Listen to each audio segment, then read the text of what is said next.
In a time where resilience is being tested like never before, the data tells us a sobering and eye-opening story. According to Mental Health Research Canada, 69% of Canadians report a high degree of resilience. However, when we talk about younger Canadians, that number significantly drops, particularly for young men between the ages of 19 and 29. At the same time, approximately 50% of young men are at risk of social isolation, a factor strongly linked to increased stress and a lack of coping capacity and mechanisms. In this powerful episode, I have the opportunity to sit down with my friend JD Tremblay. He's an ultra triathlete, a former military professional, engineer, and man of deep faith who is redefining what it means to build resilience from the inside out. He's one of 3 people in the world to have completed the EpicDeca, which is 10 distance triathlons in 10 consecutive days across 6 Hawaiian islands. JD understands endurance on a level that few can comprehend. However, his greatest mission will always go beyond physical feats.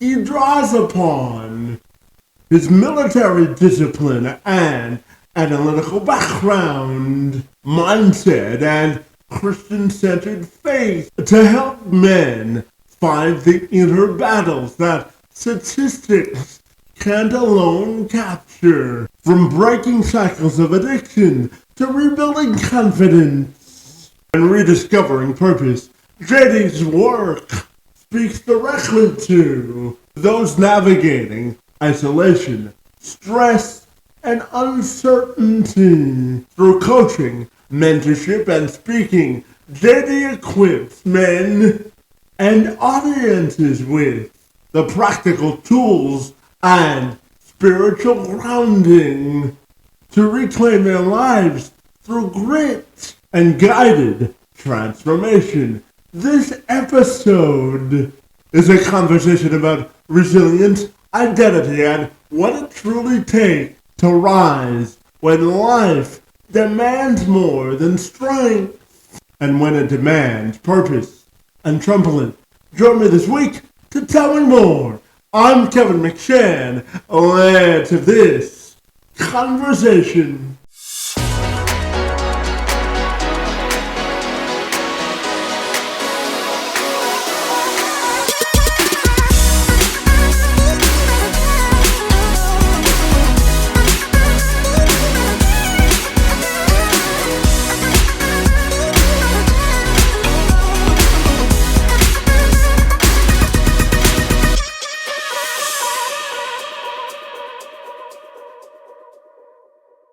JD, if you're ready, I'll take a moment to welcome you to the program. And I'm super excited to learn how you've combined endurance, your love of sports, and your competitive spirit to help men become the best versions of themselves. It's great to see you, and happy Wednesday to you, my friend.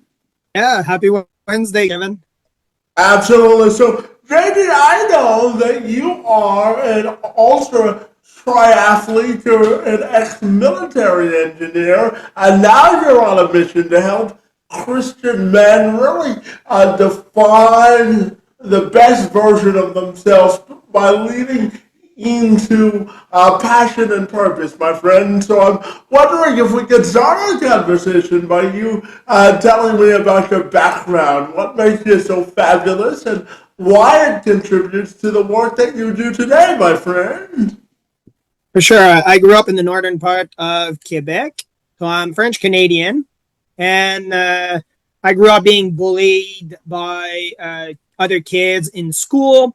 And when I reached the age of 14 years old, my parents got a divorce. But again, all divorce are not as pretty as everybody would like them to be. And so by the age of 17, I realized that after 3 years, it was an unhealthy environment for me to grow. And I decided to join the military. I served for over a decade. And in the military, I learned that they do not give you discipline. They give you a structure and some systems. And if you follow that system and the structure, then you end up with discipline. I learned a lot about how to get the mission done. And then after I joined engineering into university, I learned a lot about systems and how to create them to optimize performance. And I learned a lot about facts, logic, mathematics, which helped me to put the military aspect and the engineering all together to become an athlete that is now able to achieve some feats that seems impossible to many, but that I'm sure that it's because a lot of people are putting limitations on themselves. Yeah, absolutely. And now you help men sort of battle through the mental barriers that are holding them back from, enduring life and the true purpose in life. So how have you transitioned that into the work that you're doing today, my friend? Yeah, for sure. We use a system called the DECA system because I'm known for the Epic for having completed the EpicDeca, and our foundation is based on the acronym EPIC. So the way that we use our system is with the acronym DECA, which stands for discipline, energy regulation, capacity, and then action. Yeah, absolutely. And you're one of only three people in the world, my friend, as you mentioned, to complete the Epic Deca. And I'm wondering if you can tell me about that experience, what it involved, because I know it was through 10 consecutive days, through six Hawaiian Islands, my friend. And then I'm curious to get your thoughts on how you push through those physical limits and demanded the best of yourself from a mental fortitude perspective. And what it taught you about perseverance and resilience, my friend. What are your thoughts there? Mm, great question.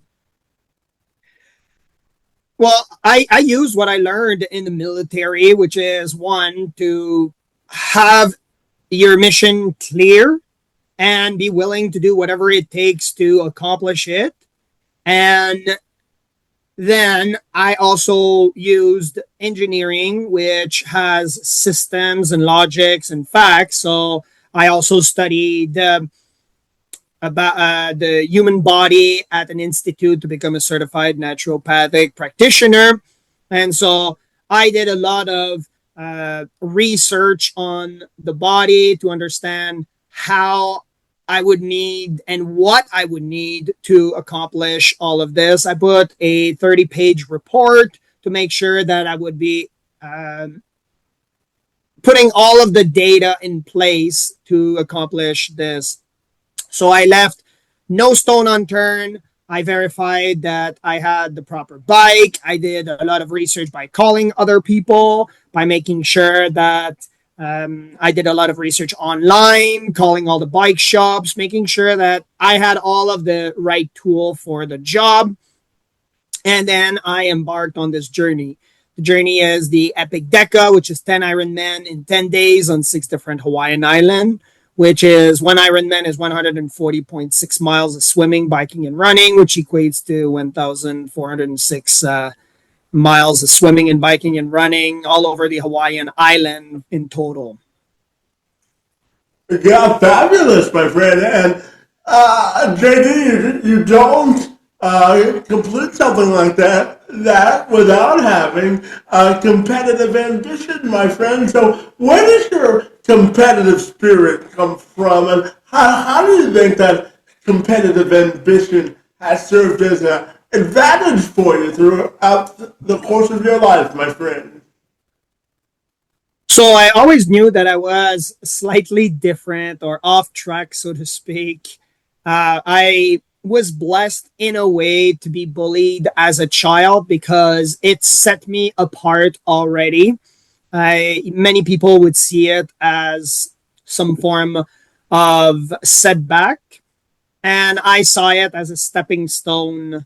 So, really, I would say it's how you look at a situation. There are many people that are looking at their situation and understand that it's a stepping stone, versus some others are seeing it as a setback and are allowing their situation to somewhat be their prison for life. So I understood I was different. I would say pride had to be crushed by a magnitude of 1,000. So Yeah. I had to remain humble and to understand my limitation and to be willing to push them to its ultimate. Yeah, absolutely. And Jenny, I'm curious to get your thoughts on why you believe clarity matters as men work their way through these emotional and mental battles. Why do you think clarity matters when you're helping men sort of define their purpose, my friend? That's a great question. If we don't have a definitive goal, then the brain doesn't even know where to go. And so the brain is meant for survival, not for success. So it will use the path of least resistance in most cases. And usually the path of least resistance is to stay in bed and watch some videos and do nothing of your day or of your life. That is the easier path. So having a clear goal helps you understand what it takes. And then the brain, because of survival, it's meant to solve all of the puzzles that are in place to reach that goal. That's why clarity is important. Yeah, absolutely. And, I know that you are a believer in the key to discovering purpose through epic achievement. Achievement is an interesting word, JD, because it has a different definition for everyone. So I'm curious for you, when you work with men looking to achieve their purpose in life, I'm curious to ask you about how you connect with them on an emotional level so that they can really establish sort of their own personal value proposition. What are your thoughts there? Well, I can say that there's nothing special about JD. I followed my purpose. I ended up having some variables that seemed outside of this world be achieved. But for some, as you said, we all have our own achievements, our own goals. For some people, it's getting off the couch and doing a 5 kilometer run, or some other people, it's just being able to achieve a certain milestone in terms of finances. So we all have our own achievements. The key idea is to find the right community and the individuals that have the heart to accomplish them. Because if there's one common factor that I've seen with a lot of people, and I would say even the majority of people, and those are the clients we don't want to work with, but the majority of people don't want to be successful. They claim they want to be, but they're not willing to put all of the efforts that is required to ensure that they reach the top of their own mountain. Yeah, absolutely. And To your point, I'm curious to get your thoughts on this because a 2025 study from Mental Health Resource or Research rather Canada revealed that about only 50% of men are actively taking steps to improve their mental well-being and status or place in life, my friend. So I'm curious to ask you, what do you think of those findings, but also what does that tell you about internal motivation and what goes into creating internal expectations? What are your thoughts there, my friend?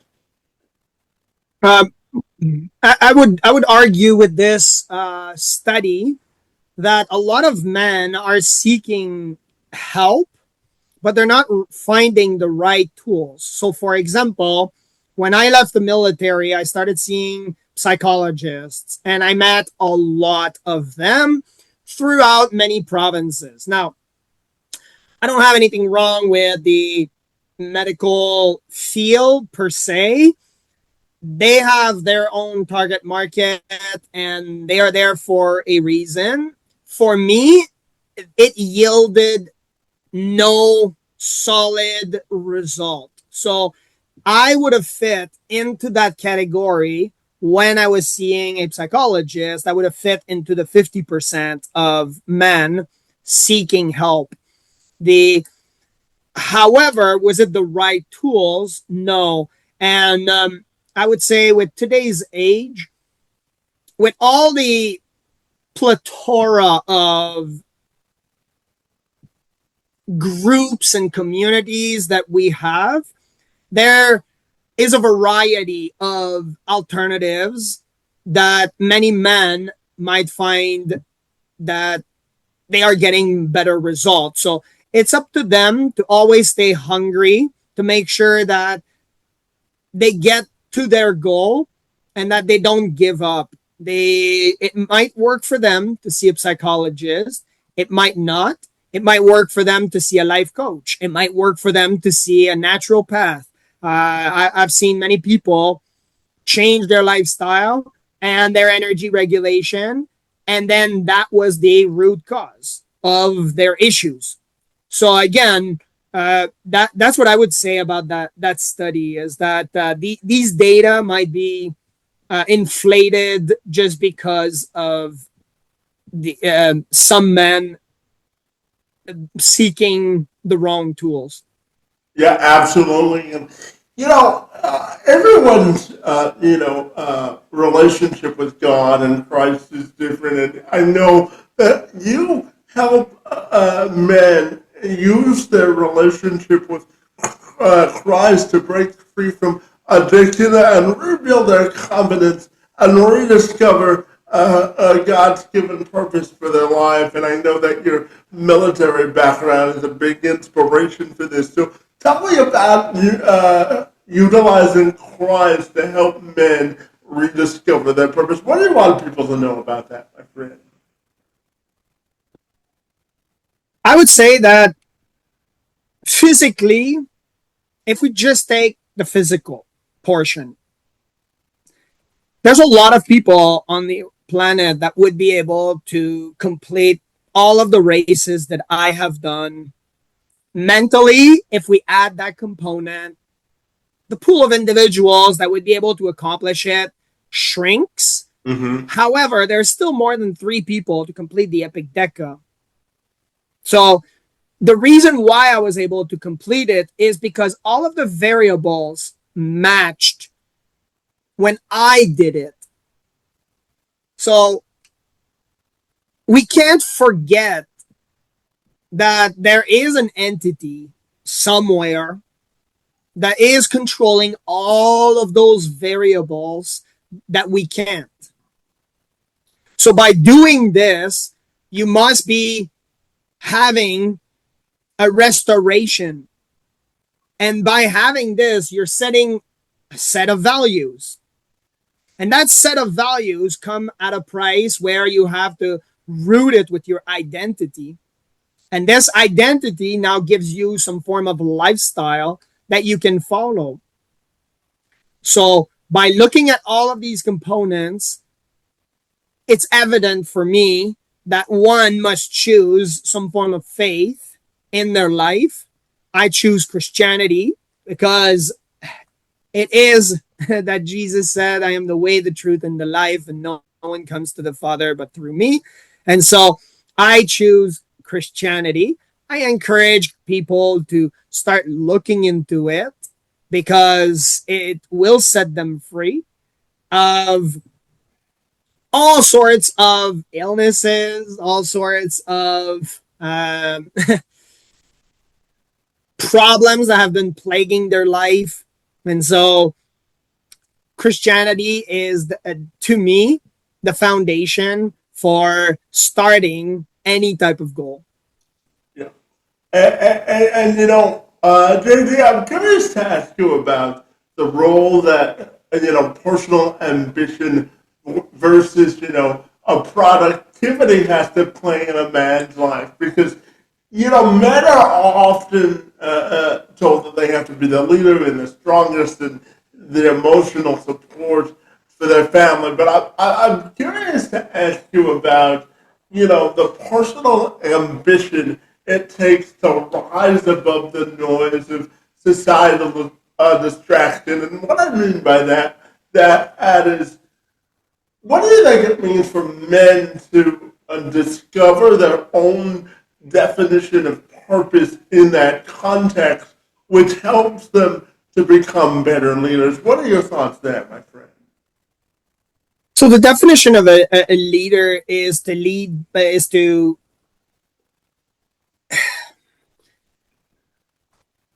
be the example. And so by being the example, then you must be able to lead yourself. And so that starts with setting a system of values and being able to follow it. Once you're able to follow it for yourself, then your actions will speak louder than your words. Yeah, absolutely. And, JD, I know that mentoring is a big part of your passion and your purpose, and you like to use your own personal story to do that. Research shows that if men have mentors, they're more proactive to take ambition by or action by as much as 78%, my friend. So I'm curious to ask you about why mentoring is so important to you personally, and why do you think it's such a driver for men to take action? What are your thoughts there? That you're right. There are lots of studies that prove that by being in a cohort of like-minded individuals that are seeking a similar outcome are more prone to making larger steps and being more courageous than others that are doing it by themselves. So you're definitely right on that. For me, I have achieved the major portion of the momentum of my life when I started to hire coaches. And even to date, I still have, right now, I have two coaches that are leading me in different aspects of businesses and life. So I am using them. I get the momentum.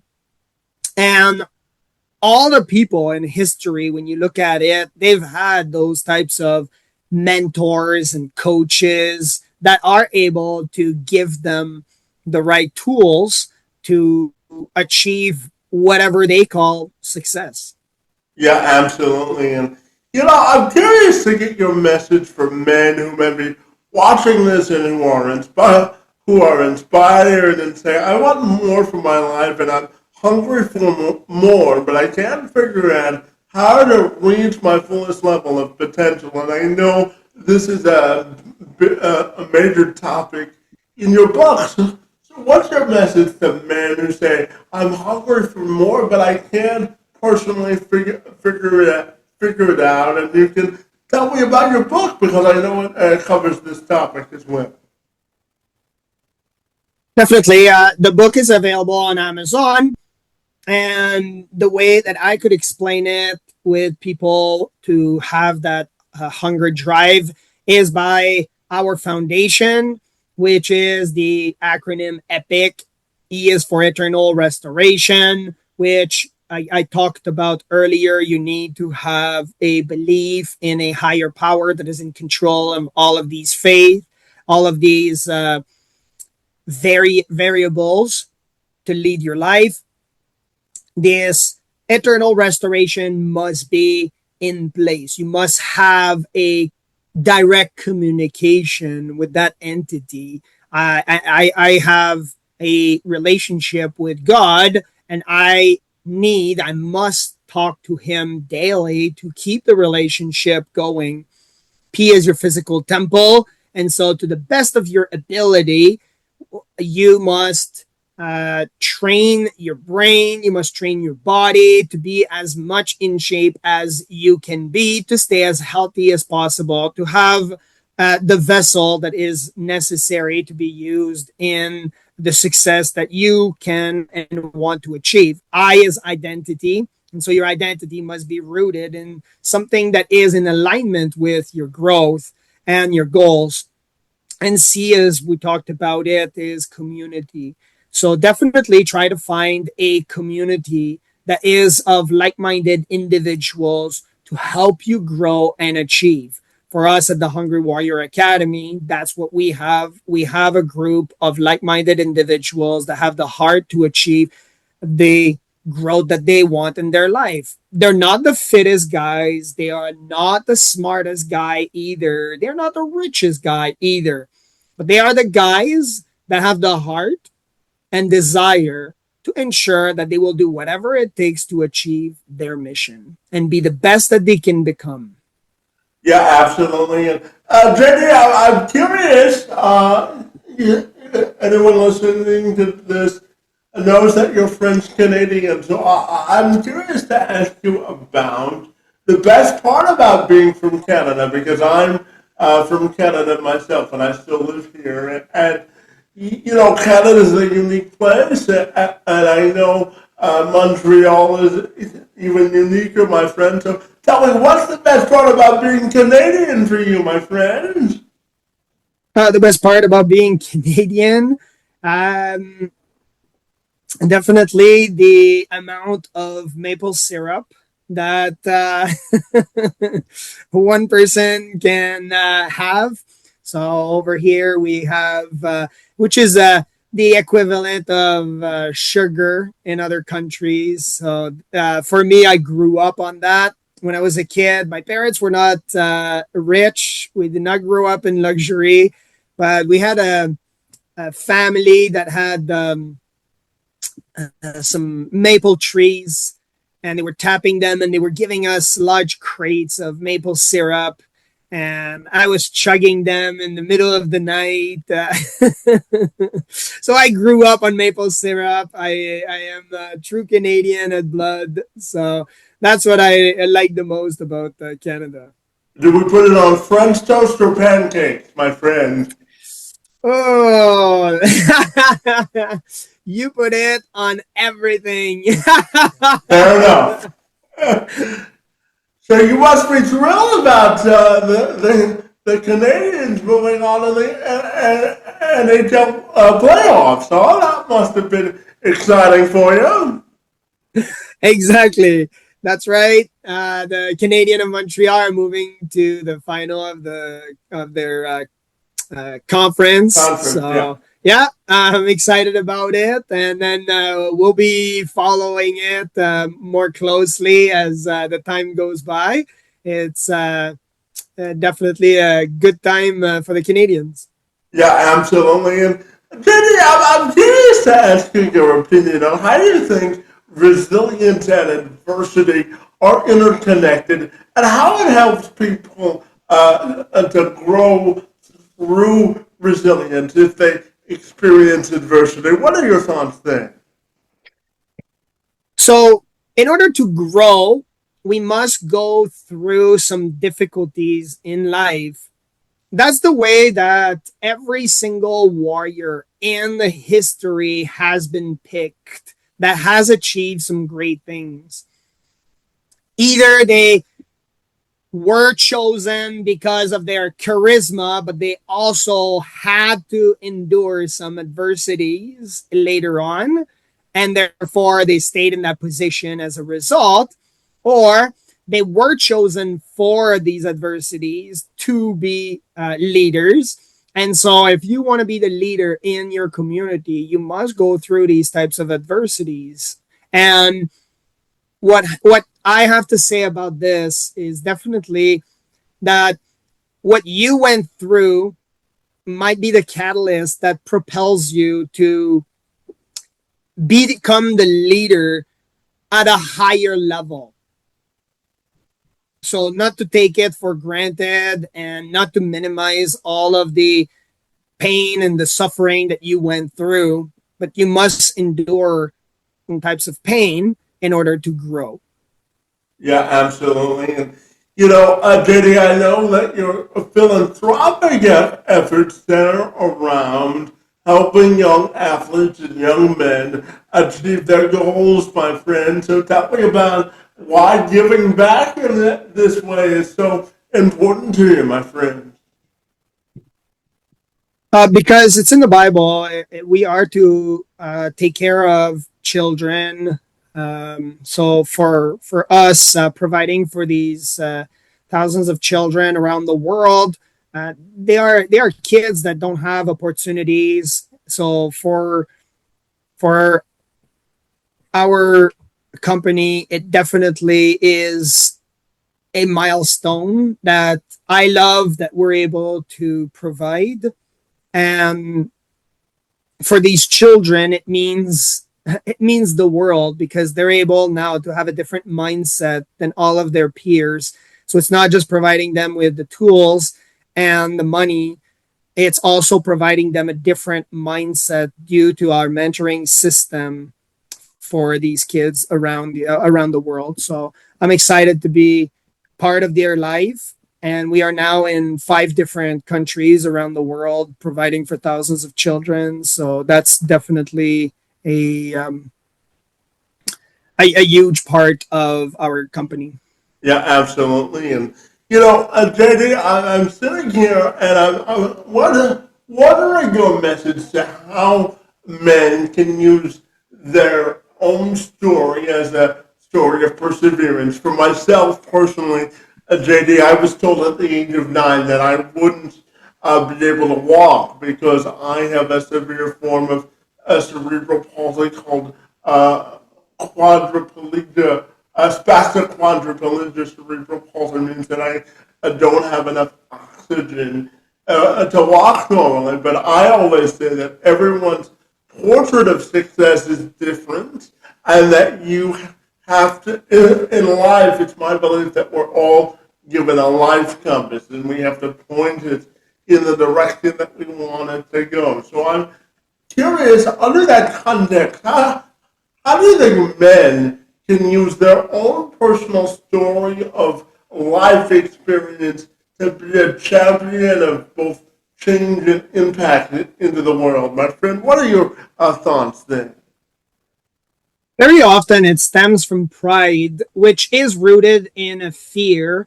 And the fear that I would say is connected with this mentality that you spoke is the fear of criticism of others. So men are wired to protect and provide, Mm-hmm. but as soon as they do something that is uh, Out of their comfort zone, yeah. yeah, they are seen as weak. Mm-hmm. And so the man will tend to look at other individuals for not the comfort but the recognition. And so they want to pretend as though they are always in a good mentality, always being the provider, always being the protector. They can be seen as weak, uh, which is It's good if you're dealing with an enemy. You don't want to seem weak. But if you're trying to become better and you're trying to help other men around you, you must be able to conclude that you will not be at your best 100% of the time. So there might be other men that are suffering from the same condition as you, whatever it may be. For you, it's a physical or neurological ailment. For other people, it might be that they are struggling financially, and maybe other people are struggling financially as a result of certain conditions that they have created or that happened to them. That sometimes create a certain community, and by using your story, you're going to be helping others. By helping others, you are now by helping others, what you're doing is they are now wanting to help you because there's some form of mutual connection. So I would encourage men to understand the difference between weakness and vulnerability, that you can be vulnerable to a certain extent without showing weakness if you are dealing with some form of enemy. So if you're able to understand the difference, then you're able to use your story to enhance the life of other individuals. Yeah, and to that point, I just want to follow up with one more question before I ask you my last one.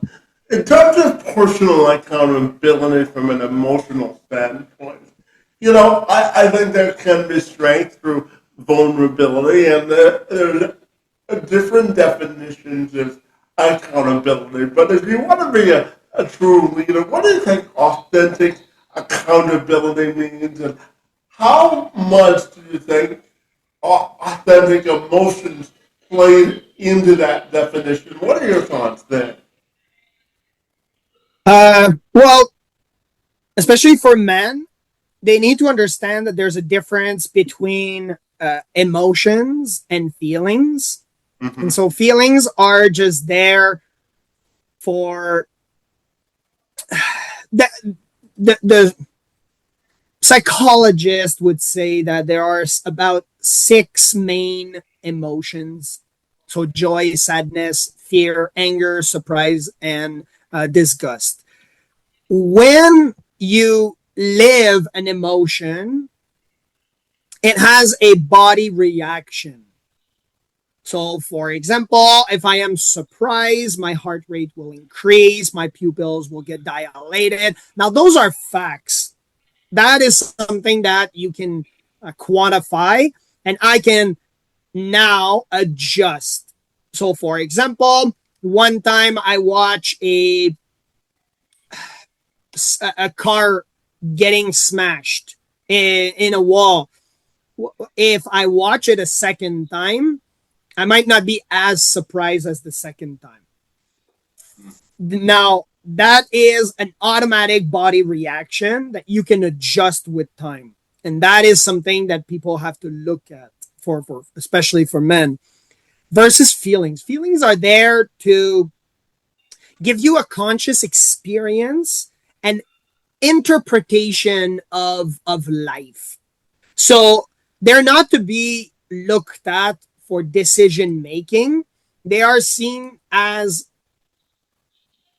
just not the driver seat, but somewhat of a backseat passenger if you are able to experience life. So if you have enough money, then you are capable of enjoying certain things that others aren't, which are different experiences. So that's what feelings are there for versus emotions, which that's somewhat of the ways that I can explain it. Yeah, absolutely. And JD, my final question for you is this, buddy. I want to know about your personal and professional legacy and how you want that to be defined. Well, I'd like that more people are able to not only want their success, but are able to move toward their success. Yeah, absolutely. That's a noble mission to have, my friend. And finally, tell me if people want to get connected with you or the great work that you're doing. What's the best and most efficient way they can do that, my friend? We only have one website, it's hungrywarrioracademy.com. They can reach out to us. And if we are not the right fit, that's also fine. We have a list of other companies that might fit better with them and that we are more than happy to refer out other individuals that are not matching our criteria. We want to work with people who have the heart for success. Well, you certainly have the heart for success and ambition all tied into one, my friend. I thoroughly enjoyed this engaging conversation of consequential different perspective and making us think about how we want our life perspective and journey to go, my friend. I think you're doing great work to help men discover their passion and purpose in life, and I want to thank you for engaging in conversation with me this afternoon. It's most appreciated. All right. Well, thanks for having me, Kevin.